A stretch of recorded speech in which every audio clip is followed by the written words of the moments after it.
Predstavljajte si, da stojite na zamrznjenih pobočjih snegom prekrite gore. Neusmiljen veter tuli kot zver, trga tanko tkanino vašega zavetja in vam krade še tisto malo toplote, ki vam je ostala. Zrak je izjemno redek. Vsak vdih je kot boj, veter pa s ledenim prijemom trga vaša oblačila. Nad vami se razteza neskončno globoko modro nebo, pod vami pa se mogočna pokrajina snega in skal v daljavo spušča. Srce vam bije hitreje, ko globoko vdihnete. Leden, redek zrak in začutite, kako vas prežima silovita mraz, ki prodira vse do kosti. Nejto naredite še en korak in gora vas znova izzove. To je Gora Denali, najvišji vrh Severne Amerike. Smrtnostjo približno 9 smrti na 100 uspešnih vzponov ima Denali mračen rekord. Ni le najvišja gora v deželi svobodnih, temveč tudi najbolj smrtonosna. In ko nadaljujete, začnete razumeti, zakaj. Ne morete se otresti občutka, da je ta gora živa, da vas opazuje in čaka na najmanjši napačen korak. Vrh se zdi neverjetno daleč, zavit v oblake in skrivnost. A vendar vztrajate, gnani z željo, da osvojite ta kolosalni vrh, pri čemer se dobro zavedate, da je lahko vsak korak vaš zadnji. Pridružite se nam skozi neusmiljene snežne viharje, smrtonosne plazove, skrivnostna izginotja, ponesrečene odprave in najhujšo katastrofo v zgodovini Denalija. Kot vedno priporočamo diskretnost gledalcev. Katastrofa ni omejena le na razgibane vrhove najvišjih gora na svetu.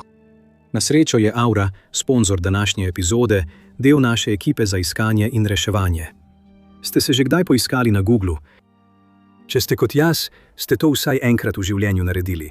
In to, kar najdete, je strašljivo. Vaše ime, e-pošta, telefonska številka in osebni podatki so tam zunaj, na voljo komurkoli za pravo ceno. Zagotovo ste že prejeli neželene klice. To je res nadležno. Od kod mislite, da so dobili vaše podatke? Spleta. Super je živeti v čudovitem svetu, kjer lahko v nekaj sekundah najdeš karkoli želiš, ampak je tudi zelo zaskrbljujoče. Posredniki podatkov prodajajo tvoje podatke prevarantom, pošiljateljem neželene pošte in vsem drugim, ki te želijo ciljati. Tvoje polno ime, e-pošta, domači naslov, zdravstveni zapisi, tvoji sorodniki, vse je tam zunaj. Niso samo posredniki podatkov tisti, ki razkrivajo naše podatke. Včasih so to podjetja, ki jim naj bi zaupali. Nedavno je AT&T razkril, da je bilo več kot 73 milijonov zapisov strank, tako obstoječih kot nekdanjih, objavljenih na temnem spletu.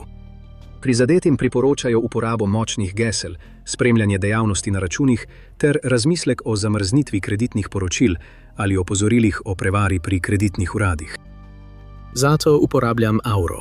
Aura mi pokaže, kateri posredniki podatkov prodajajo moje podatke in samodejno pošlje zahteve za izključitev v mojem imenu. Čiščenje mojih podatkov ne pomaga le zmanjšati količine neželene pošte, ki jo prejemam, ampak me tudi ščiti pred hekerji, ki bi te podatke lahko uporabili za dostop do mojih računov na družbenih omrežjih, bančnih računov ali drugih občutljivih informacij.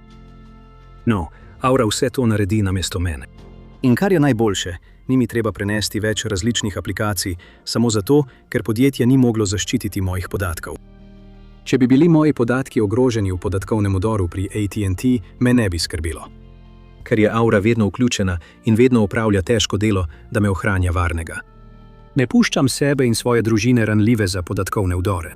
In če tudi vi tega nočete, lahko obiščete https://aura.com/extreme in preizkusite prvih 14 dni brezplačno.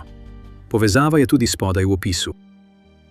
Recimo, da ste ujeti visoko v gorah sredi snežnega viharja na višini 19.600 čevljev. Na tako veliki nadmorski višini je vsak vdih boj. Svet pod vami je zakrit s krožečim snegom, mraz pa grize vsak centimeter vašega telesa. A gora nima usmiljenja in nevihta, ki vas obdaja, ne kaže nobenih znakov popuščanja. Kaj storite v teh razmerah? To je bila nočna mora, s katero se je soočal Zulkifli bin Jusuf. Zulkifli je bil 49-letni plezalec iz Malezije in pustolovščine mu niso bile tuje. Imel je strast do alpinizma, ki ga je gnala, da se je podal na nekatere najvišje vrhove sveta. Vzpon na Denali je bil sanje, izziv, ki bi preizkusil njegove meje in ga popeljal na vrh Severne Amerike. Toda ko je začel svoj vzpon, je vedel, da je Denali drugačen od katerekoli gore, s katero se je srečal prej.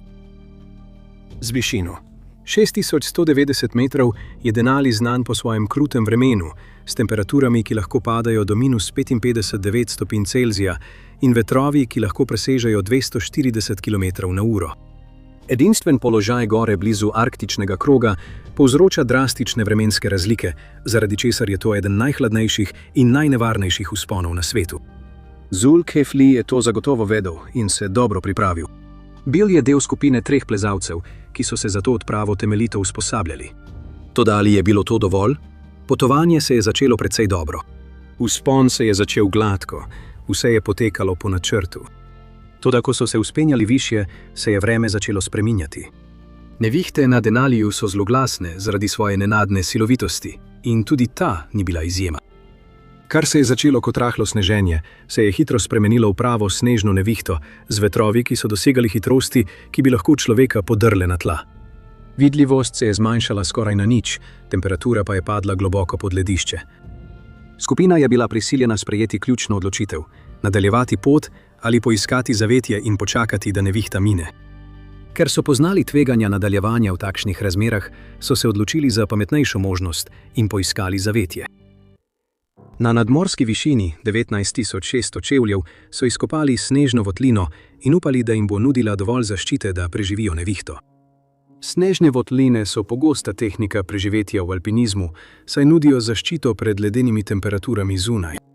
Toda tudi v najboljših pogojih so daleč od udobnih, v takšni nevihti pa se lahko hitro spremenijo v smrtonosne pasti.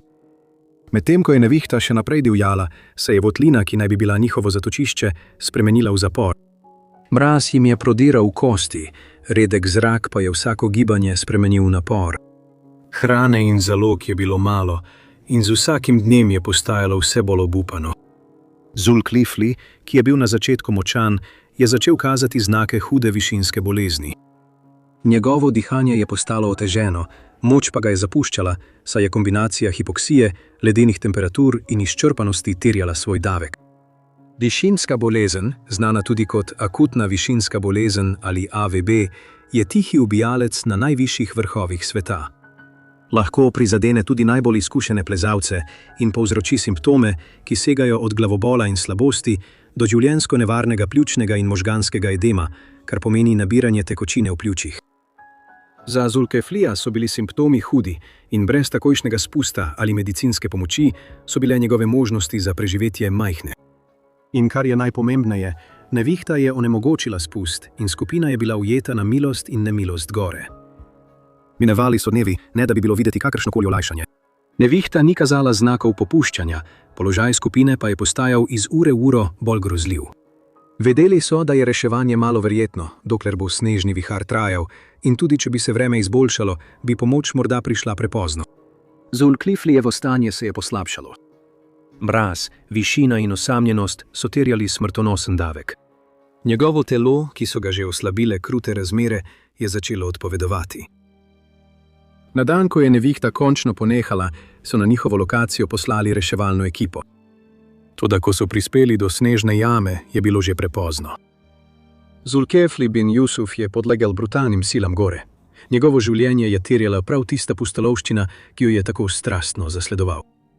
Njegova smrt je bila oster opomnik na smrtonosno moč Denalija, gore, ki zahteva spoštovanje in jemlje življenja tudi najbolj pripravljenim plezalcem. Telo Zulkiflija so na koncu našli in ga prinesli z gore, a bolečina zaradi njegove izgube je globoko odmevala pri vseh, ki so ga poznali. A to je bilo tveganje, ki je prišlo s plezanjem na Denali. Gora, ki ne dopušča napak, kraj, kjer lahko bes narave premaga tudi najmočnejšo voljo. Za Zulkiflija bin Jusufa se je Denali izkazal za nepremagljiv izziv, za zadnji, usodni vzpon, ki se je končal v hladnem objemu gore. Toda Zulkifli bin Jusuf ni bil prvi, ki je postal žrtev neusmiljenih razmer na Denaliju. Več kot pol stoletja prej je prišlo do druge tragedije, ki se je zavedno vtisnila v mračno zgodovino gore. Ko gremo iz slabega na slabše, se vrnimo v leto 1979. Ekipa južnokorejskih alpinistov, ki jih žene ambicija in želja, da bi svoji državi prinesli ponos, si je izbrala najtežji izziv, ki so ga lahko našli. Osvojitev gore Denali, ki je bila takrat znana kot Mount McKinley. Vrh na 6190 metrih je bil njihov cilj. Ta gora, s svojim silovitim bremenom in nevarnim terenom, je preizkusila tudi najbolj izkušene alpiniste. Kar se začne kot iskanje slave, se lahko nadaljuje kot zmaga ali pa se hitro spremeni v obupan boj za preživetje. Vse je bilo na kocki, a ekipo je vodil odločni Ko Sang-don, prvi Korejec, ki je osvojil Mount Everest. To je pomenilo, da je bila ekipa pripravljena soočiti se z vsem, kar bi jim gora lahko pripravila. Polni upanja in odločnosti je južnokorejska ekipa maja 1979 prispela na Aljasko. Njihov načrt je bil ambiciozen, ali pa naj rečem naiven.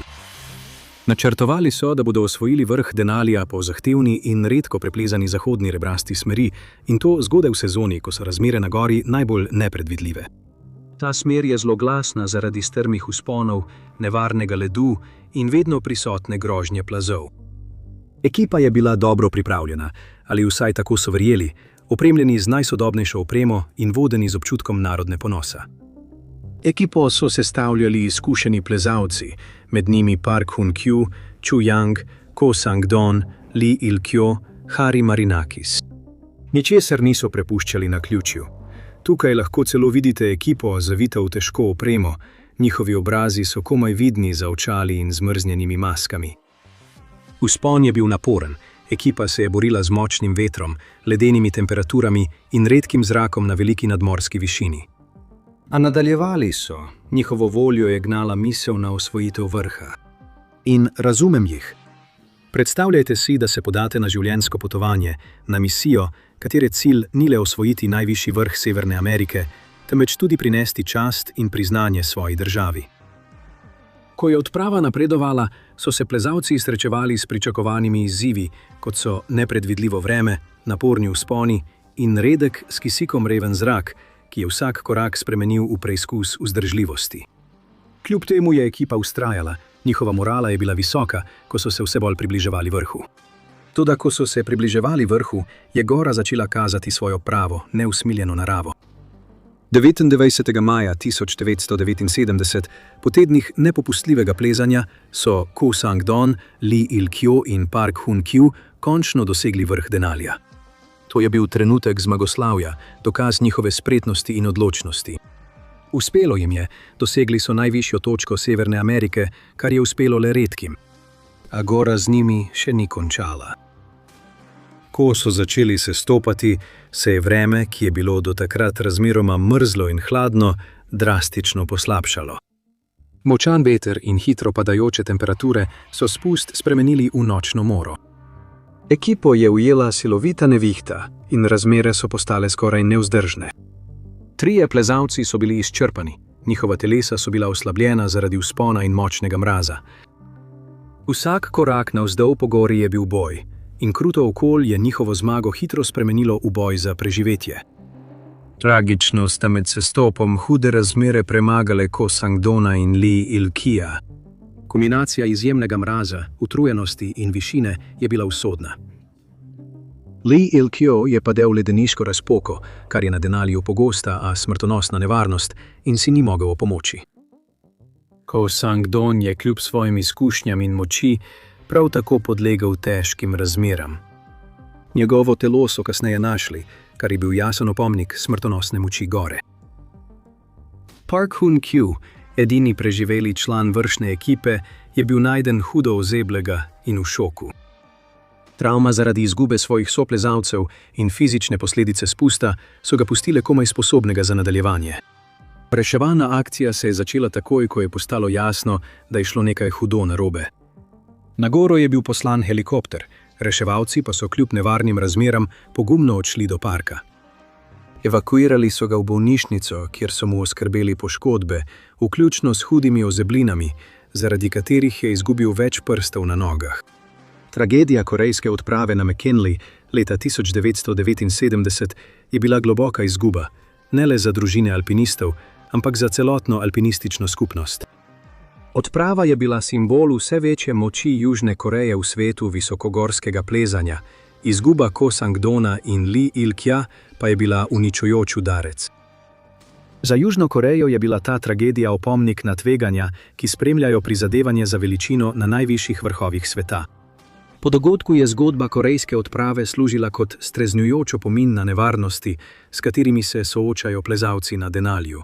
Vreme na gori je znano po svoji nepredvidljivosti in tudi najbolj izkušene plezalce lahko presenetijo njegove nenadne spremembe. Izguba Ko Sang-dona in Lee Il-kija je prav tako poudarila izjemne fizične zahteve visokogorskega alpinizma, kjer imajo lahko že majhne napake usodne posledice. Ta ekipa ni bila edina, ki jo je Denali kaznoval med poskusom podiranja rekorda. Leta kasneje bi si še en pustolovec drznil izzvati mogočno naravo gore. Naslednja zgodba je še vedno ena največjih skrivnosti v zgodovini alpinizma. Predstavljajte si, da stojite na robu neznane divjine. Ste sami, kilometre oddaljeni od kakršnegakoli znaka civilizacije, vodeni z odločnostjo, ki jo premore le redko kdo. To je bilo življenje Naomi Wamure, moškega, ki je svoje dni preživljal tako, da je premikal meje človeške vzdržljivosti in raziskoval najbolj odmaknjene ter nevarne kraje na Zemlji.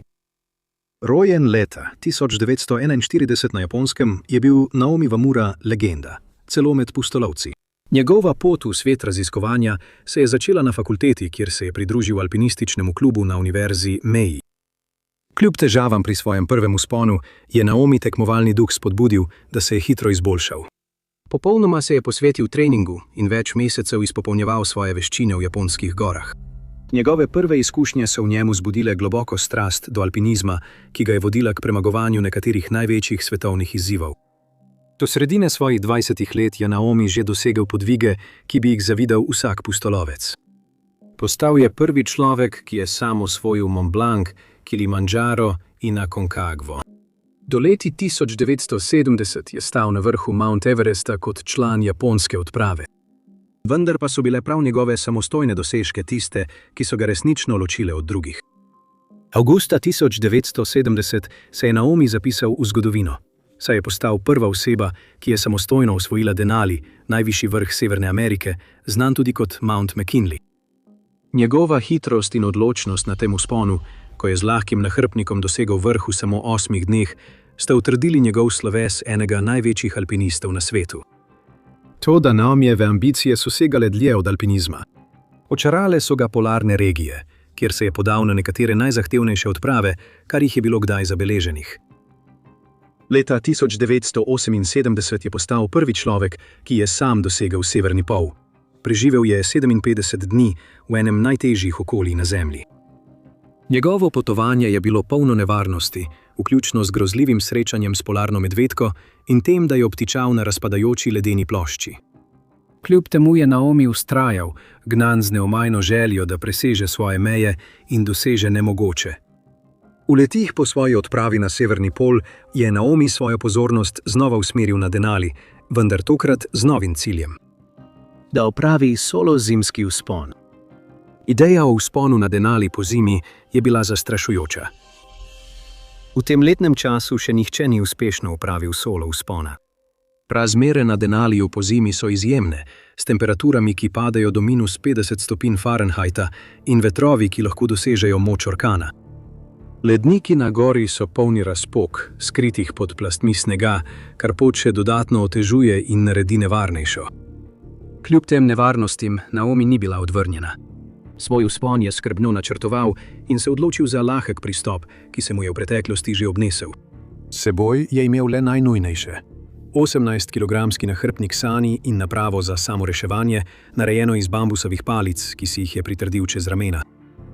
Te palice so bile zasnovane tako, da bi premostile morebitne razpoke, v katere bi lahko padel, in mu omogočile, da se sam izvleče. Naomi se je odločil, da bo spal v snežnih jamah, namesto da bi nosil šotor, s čimer je še dodatno zmanjšal svojo prtljago. Njegova strategija je bila tvegana, vendar je bil Naomi prepričan v svoje sposobnosti in izkušnje. Vzpon je začel v začetku februarja 1984. 12. februarja pa je dosegel vrh Denalija in postal prvi človek, ki mu je to uspelo samostojno po zimi. To je bil izjemen dosežek, dokaz Naomijevih sposobnosti in odločnosti. A slavje ni trajalo dolgo. 13. februarja je Naomi po radiu poslal sporočilo japonskim fotografom, ki so leteli nad goro, in potrdil, da je dosegel vrh ter se spušča na 18.000 čevljev. To je bilo zadnjič, da je kdo slišal od njega. V naslednjih dneh je zaskrbljenost naraščala, saj se Naomi ni pojavil v baznem taboru. Letala so bila poslana, da bi ga iskala, vendar so močan veter in slaba vidljivost ovirali prizadevanja.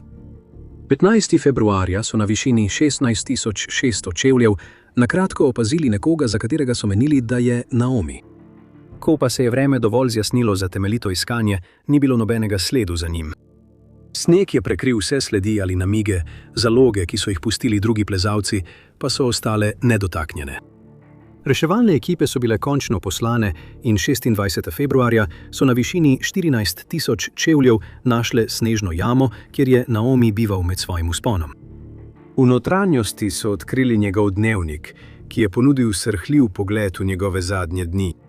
Naomi je opisal hude razmere, s katerimi se je soočal, vključno s temperaturami, ki so padle na -40 stopinj Fahrenheita, padci v ledeniške razpoke in boj za ohranjanje moči. Kljub tem izzivom so bili njegovi dnevniški zapisi optimistični, polni pesmi, ki jih je pel, da bi ohranil dobro voljo. Toda eden izmed zadnjih zapisov je razkril, kakšen davek je potovanje terjalo. Želim si, da bi lahko spal v topli spalni vreči. Ne glede na to, kaj se zgodi, bom splezal na McKinley. Naomijino telo nikoli ni bilo najdeno. Oblasti menijo, da je morda padel med sestopom ali podlegel izjemnim razmeram. Obstaja pa veliko teorij o njegovem izginotju. Nekateri menijo, da je morda padel v ledeniško razpoko, medtem ko drugi verjamejo, da ga je zasul plaz. Kar je gotovo, je to, da je Denali svojo lepoto in nevarnostjo terjal enega največjih svetovnih pustolovcev. Kot smo videli skozi te tragične zgodbe, je Denali gora, ki zahteva spoštovanje. Toda kaj je tisto, kar naredi ta vrh tako smrtonosen? Čeprav ni najvišja na svetu, je Denali pogosto označena kot ena najnevarnejših gora za plezanje, in to z dobrim razlogom. Ekstremne vremenske razmere, nepredvidljivi plazovi in nevaren teren na gori skupaj ustvarjajo smrtonosno okolje za plezalce. Prva grožnja, s katero se plezalci soočajo na Denaliju, je njeno ekstremno vreme.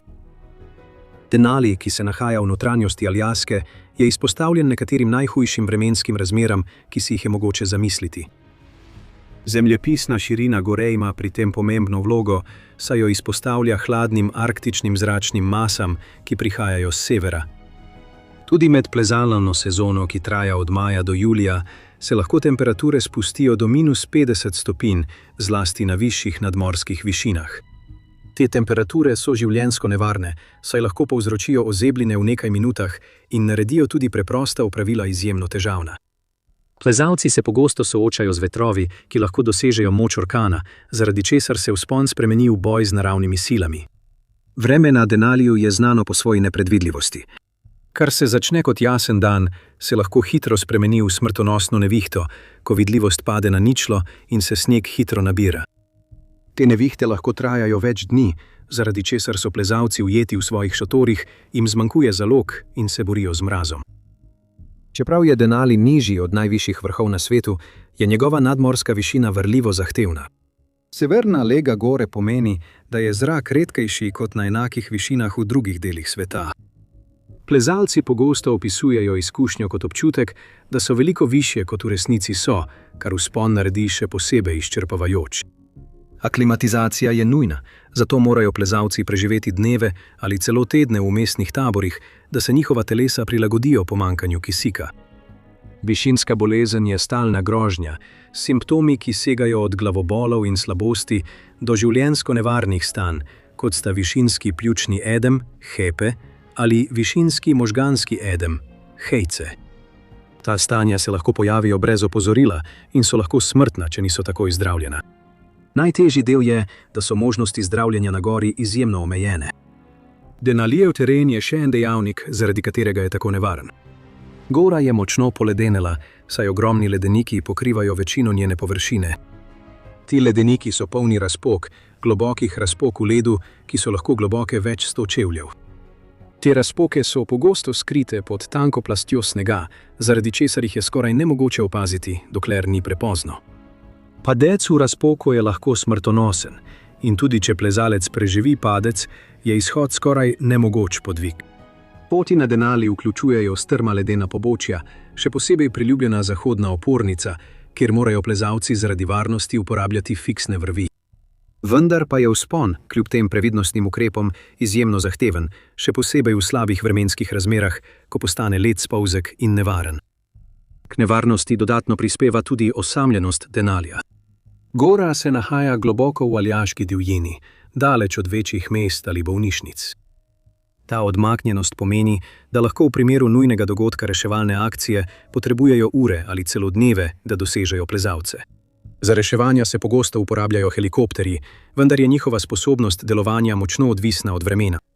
Če so razmere slabe, kar se pogosto zgodi, reševalci morda ne bodo mogli pravočasno priti do obtičanih plezalcev. Ta izolacija tudi pomeni, da morajo biti plezalci samozadostni s tistim, kar imajo s seboj, od opreme do zalog, ki jih bodo morda potrebovali za čas odprave. Fizične zahteve so ogromne. Plezalci običajno nosijo težke nahrbtnike, ki tehtajo od 27 do 32 kg in vlečejo sani, naložene z opremo, vse to pa med premagovanjem zahtevnega terena. Kombinacija fizičnega napora, izjemnega mraza in velike nadmorske višine vpliva tudi na najbolj izkušene plezalce. Smrtonosna kombinacija izjemnega vremena, izzivov velike nadmorske višine in nevarnega terena na Denaliju je skozi leta zahtevala številna življenja. A morda je eden najbolj uničujočih opomnikov na moč gore se je zgodil leta 2012, ko je skupina japonskih plezalcev naletela na njene nepredvidljive nevarnosti, ki so postale premočna in tragična sila, pred katero niso mogli pobegniti. Za njene plezalce je lepota gore Denali primerljiva le z njeno smrtonosno močjo. In za japonske plezalce iz Alpske zveze delavcev Miyagi naj bi bila ta naslednja odprava dokaz njihove spretnosti in vzdržljivosti. Počakajte, da vidite, kako so odkrili temno plat osvajanja gore Denali v zgodnih urah 14. junija 2012. Odpravo je sestavljalo 5 plezalcev: Yoshiaki Kato, Masako Suda, Michiko Suzuki, Tamao Suzuki in Hitoshi Ogi. Vsi izkušeni alpinisti iz prefekture Miyagi na Japonskem. Njihov cilj je bil osvojiti Denali po zahodnem grebenu, najbolj priljubljeni poti, ki pa ni brez nevarnosti.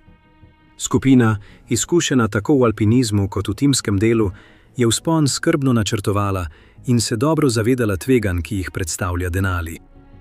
V dneh pred usodno plazjo se je ekipa borila z zahtevnimi razmerami.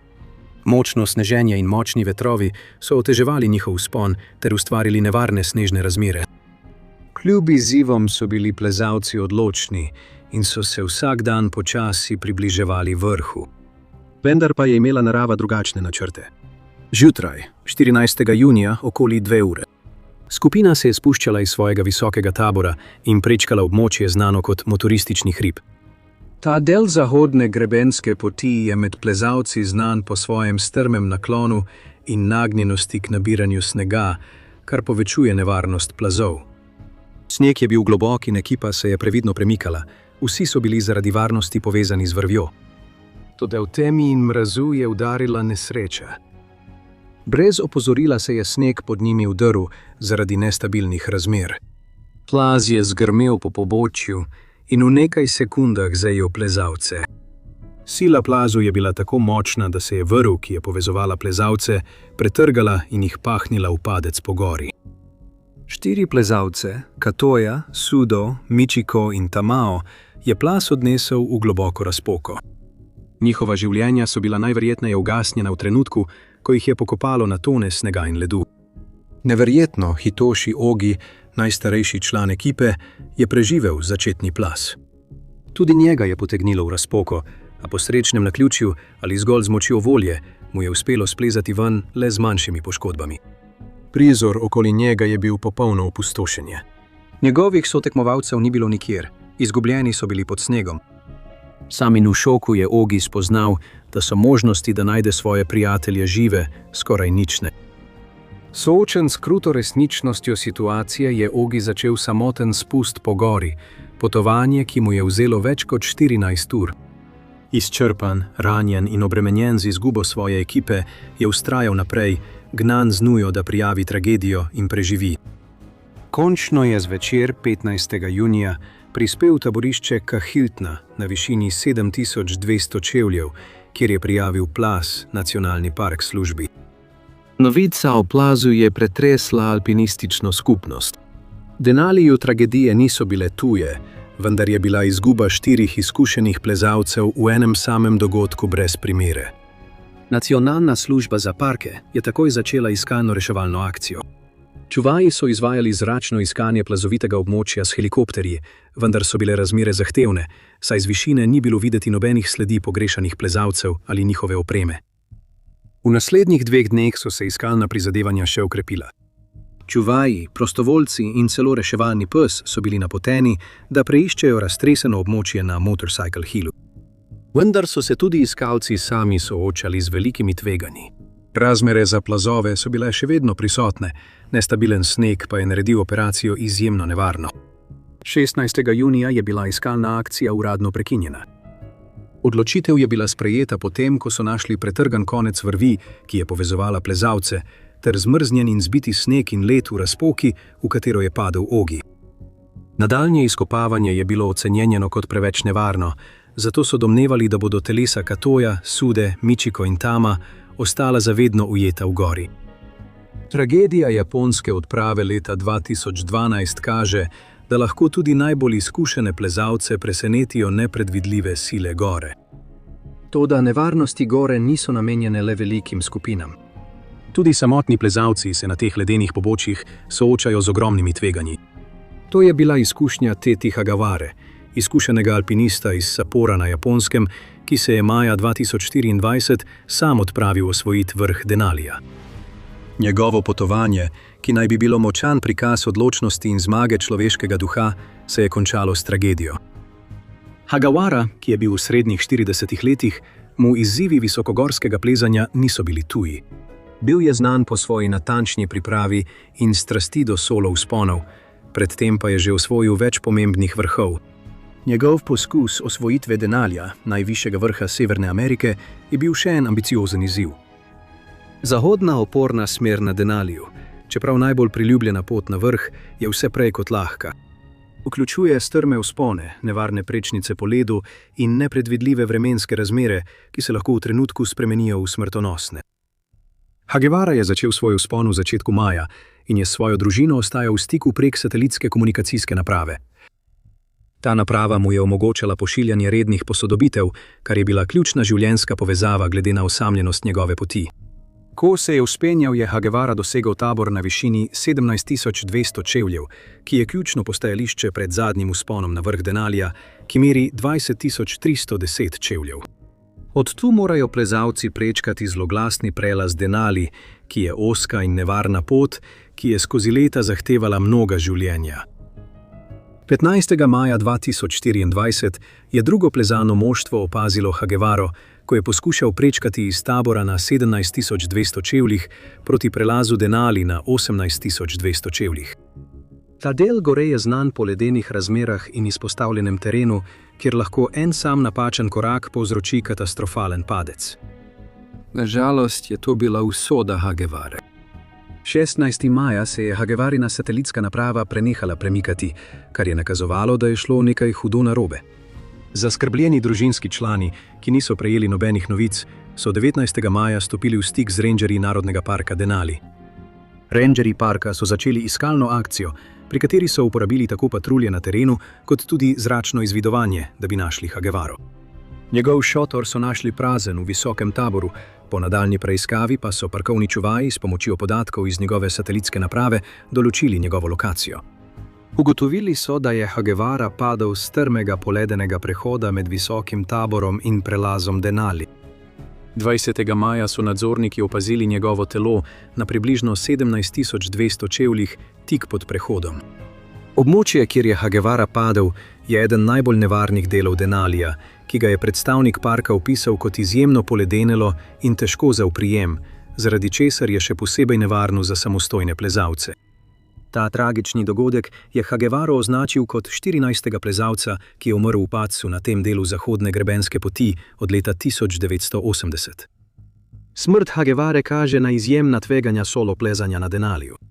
Čeprav privlačnost samote in osebni izziv samostojnega plezanja privabita številne alpiniste k takšnim podvigom, je resnica ta, da se lahko razmere na Denaliju v trenutku spremenijo v smrtonosne, še posebej, če v nujnih primerih ni nikogar, ki bi pomagal. Nacionalna parkovna služba celo močno odsvetuje solo vzpone na Denaliju in spodbuja plezalce, naj se odpravljajo v skupinah, kjer si lahko med seboj pomagajo v primeru nesreč ali nenadnih vremenskih sprememb. Denali je zahteval življenja številnih plezalcev, vendar je ena nesreča, ki izstopa nad vsemi ostalimi.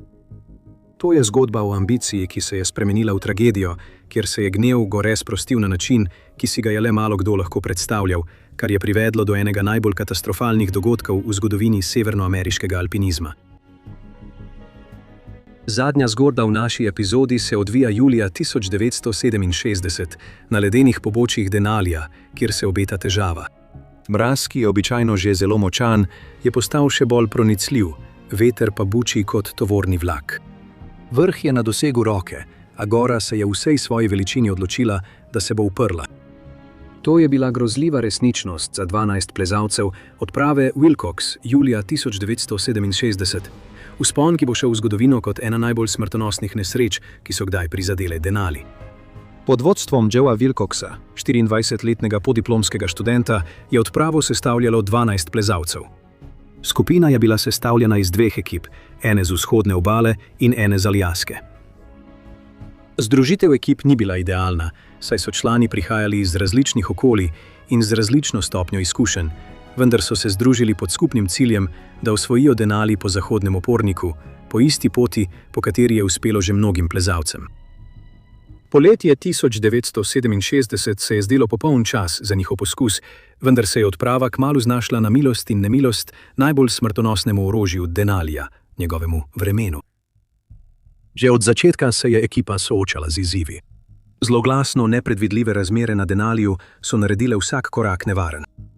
Toda do 15. julija 1967 so 4 plezalci iz skupine že osvojili vrh in uživali v redko jasnem nebu ter razmeroma mirnih razmerah. Za njih je bilo potovanje uspešno.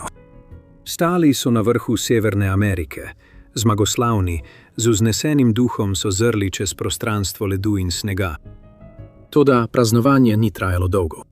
Za 7 plezalcev, ki so bili še spodaj, je imela gora drugačno usodo pripravljeno. Ko so se preostali člani ekipe pripravljali na svoj zadnji vzpon proti vrhu, se je vreme začelo slabšati. Nepričakovana nevihta je zajela območje in do 18. julija so bili ujeti v tistem, kar so kasneje opisali kot najhujšo nevihto, ki je kdajkoli prizadela Denali.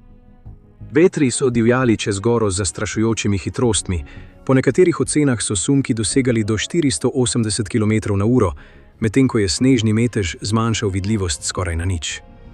Več dni so bili plezalci ujeti v svojih taborih na približno 5800 metrih nadmorske višine, nesposobni premikati se ali se spustiti na varno. Niso imeli nobenega načina, da bi koga poklicali na pomoč.